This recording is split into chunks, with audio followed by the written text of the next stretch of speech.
Welcome to our series on discovering Italy, where we explore the sights, flavors, and hidden corners that make this country so unforgettable. In this episode, we're back in Rome.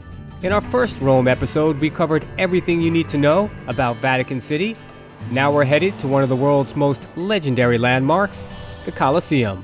Built nearly 2,000 years ago, it's still one of the most awe-inspiring sights you'll ever see. Let's take you inside and show you everything you need to know about visiting this ancient wonder. If you have a passion for travel and want to keep up with the latest reviews, tips, and updates, hit that subscribe button and don't forget to like and share. We really do appreciate the support. Now let's talk about getting to the Colosseum. You've got a few options. And yes, there's actually a Colosseo metro station right across the street, which does make things a little easier. But for us, it was such a beautiful day out, and I'd say only about a 15 to 20 minute walk from our Airbnb, so we decided to just make the trek, and honestly, it's kind of hard to get lost. The Colosseum does stand out a little. Just follow the crowds and you'll get there eventually. We did. Now let's talk about getting your tickets for the Colosseum. We'll head over to the official site, where most people will select the individual tickets, though there are a few other options. So we'll click on individual tickets, and here you'll see there are a few choices, from the 24-hour Colosseum Pass, to the Arena Only, to the Forum Super Pass. Now, those are great if you're short on time, want to save a little money, or just don't need a guided tour. But for us, we're looking for the full experience. The underground levels, the arena tour, we want it all. So the question is, how early should you buy your tickets? Let's take a closer look. First, the general 24-hour Colosseum tickets, which are pretty easy to get. Even one day out, there are still some later time slots open, but if you look a month ahead, generally most of the time slots are available. Now for something a little bit more in demand, we're going to take a look at the 24-hour Arena Pass. Now for this one, we're just going to take a look at about a month out. You'll still see there's plenty of openings, but the morning does fill up pretty quickly, so book early if you can. Now let's walk you through the tour we actually want. The full experience, underground levels, and arena. Once you click on it, select the number of participants. In our case, that'll be 2. And make sure you click on guided tours here. And as you can see, absolutely no availability in the next 30 days. So how do you get tickets then? Here's our YTM Pro Tip on how to score the best tickets available. Now, most of the good tickets are scooped up by bots within seconds, so timing is everything. We logged in exactly 30 days in advance, 8:30 a.m. Rome time, which is 2:30 in the morning Eastern time, and absolutely no tickets were available. 3 a.m., still nothing. 3:30? Wait, what? An English tour popped up? Okay, it's a Tuesday in November, but still very rare. The rule? Take the first tour time that comes available, especially during the high season. No matter the language, English, Italian, or Spanish, they go fast. Our day's tickets sold out within seconds. And if you're visiting in the summer, definitely aim for an early time slot.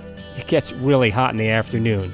And just for a reference, if you only want the general admission tickets, they are released 30 days ahead as well, right at 8:30 a.m. Italian time, in short intervals throughout the day. And here's the ticket they emailed me. Let's take a closer look. Up top, you can see the different Colosseum entrances. It's quite convenient. Down below, you have what's included in the tour, what is not included, some guidelines, and of course, what not to bring. Okay, now that we have our tickets in hand, let's head inside. First stop, the ticket check. And since we arrived pretty early in the morning, the line was short and moved pretty quickly. Later in the afternoon, expect longer lines, maybe some heat, so plan accordingly. Next, through the airport-style security check, which surprisingly was a smooth process and moved pretty quickly. Now it was time to try and find our group. Fortunately, there were signs pointing the way, which led us to this area, a corral where the groups were organized and everything was pretty clearly labeled. And for today's Italian tour, we were group number 4. And I think we were the first ones to arrive for our group, which gave us time to take a few photos while the rest of the group filed in. I'd say we had about 15 to 20 people in our group today. Now most people end up booking the Italian tour. It's just easier to get, even if hardly anyone in the group speaks Italian. Alright, time to start our tour. Our first stop, the secret Mystery Gate. What kind of mysteries lie behind here? Okay, actually it's just a stairwell that leads down to the lowest level of the Colosseum. Down here, it's a maze of ancient corridors, surprisingly well preserved, and honestly, pretty cool to explore. And along these halls, you'll find display cases filled with artifacts, replicas of gladiator gear, and I really like this model, depicting how the pulley system worked to bring the animals into the arena. Remarkably advanced engineering for that time. Nice job, Romans. And don't worry, all the information is in both Italian and English, so you should be covered. Then we came across this really cool arched hallway, playing a short documentary. A mix of history, gladiator trivia, and Colosseum facts. Now we're not going to show you the entire video, just a few highlights. You'll have to come see the rest for yourself. But this video really gave a great visual sense of what life was probably like back then.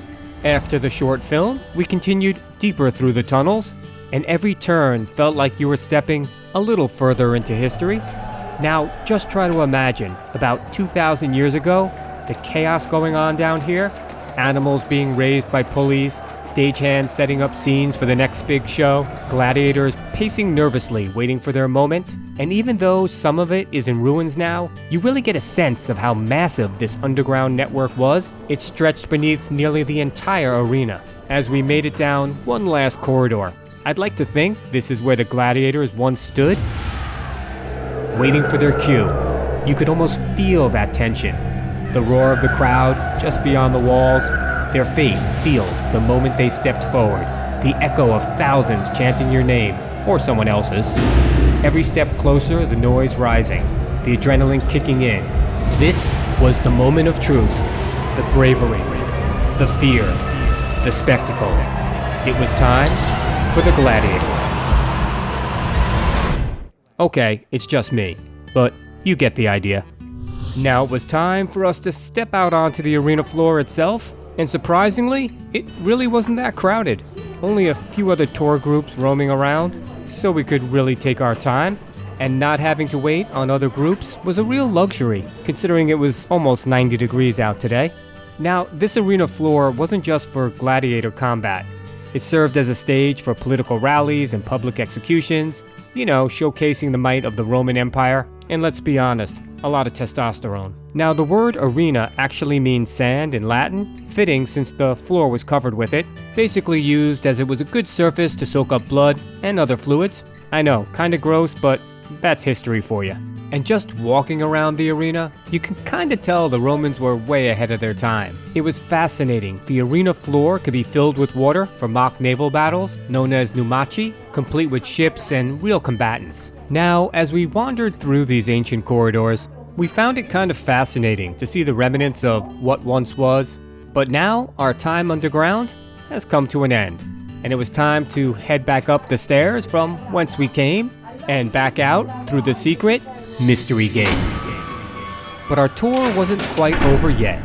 As part of the guided tour, we also had access to this special podium area, a spot regular visitors just can't reach. And the podium area is located right about here. It was a great spot to get some awesome views and a couple of photos, so of course we had to grab a couple of shots ourselves. And after taking one last look at the arena, our tour was officially over. But our day at the Colosseum definitely wasn't. We decided to spend some extra time exploring the site. These stairways between levels were surprisingly easy to navigate and not too crowded, considering it was the busy season. And if you have the time and still have some energy, definitely wander around after your tour. It's absolutely worth it. And make sure you take the time to explore all the levels. Each spot shows off the Colosseum in a different light, as well as getting in some great photo ops, of course. And you could almost imagine what it was like to be here about 2,000 years ago. Okay, almost. Well, after about 3 hours here, between arriving, our tour, and exploring, it was time for us to say goodbye to the Colosseum. Now, after leaving the Colosseum, most people head straight to the Roman Forum and Palatine Hill, But for us, we thought we'd stick around the Colosseum a little longer to take in a few more of its views and, of course, all of its beauty. And it was such a gorgeous day out, we couldn't resist checking out a few more of the nearby sites. And Rome is so deep and rich in history, you can't really turn a corner without seeing something ancient.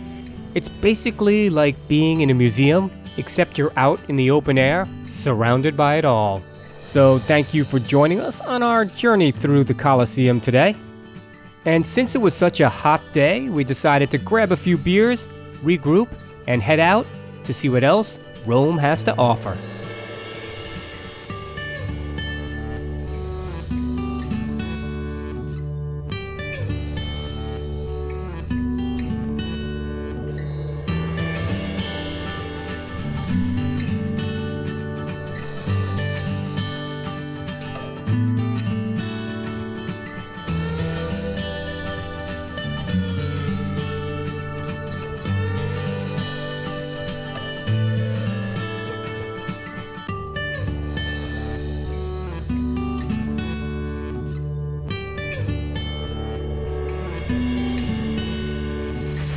Now for some final thoughts on the Colosseum. It's an absolute must-see when you're in Rome.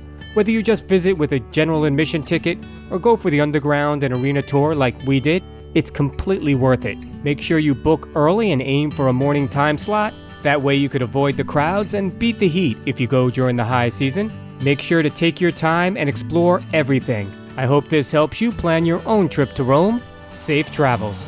If you have a passion for travel and want to keep up with the latest reviews, tips, and updates, hit that subscribe button and don't forget to like and share.